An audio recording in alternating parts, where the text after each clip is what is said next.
Have you ever wondered how a single sip of water could lead to a life-threatening illness? Today, we're diving into the world of typhoid fever, what it is, how it spreads, and why it's still a danger in 2025. When you think of the deadliest diseases out there, you might picture terrifying viruses or deadly parasites.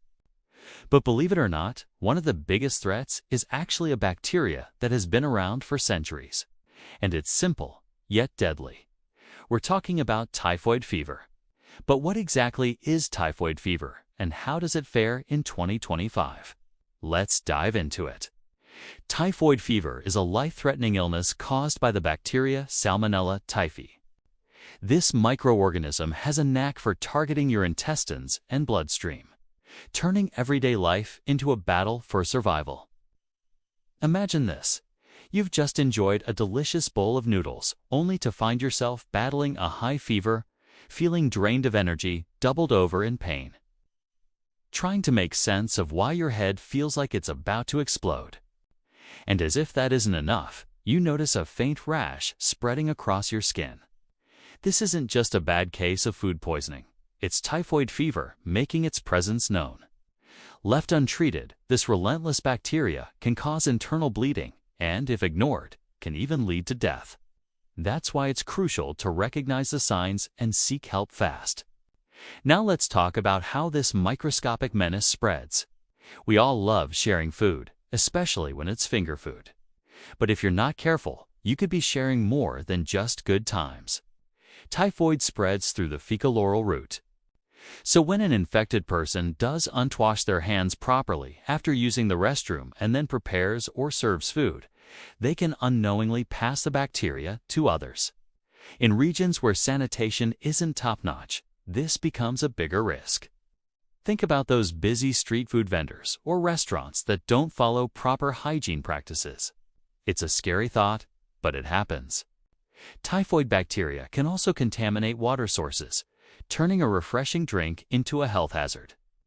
Imagine taking a dip in a swimming pool or having a drink from a public water fountain, only to find yourself face to face with typhoid fever. Yes, it can happen. If the water source is contaminated with sewage or waste from an infected person, you could be in trouble. The bacteria can survive in water for a while, and if you don't have access to clean drinking water or proper sanitation, you're at a higher risk of contracting this life-threatening illness. Now you might be wondering, okay, I'm not traveling to these high-risk areas anytime soon. Am I still at risk? Well, it's not just travelers who need to worry. Anyone who's not careful can fall victim to typhoid. Children in developing regions are particularly vulnerable due to limited access to safe water and basic sanitation. Also, did you know that some people can carry the bacteria without ever feeling sick? Yep, it's true.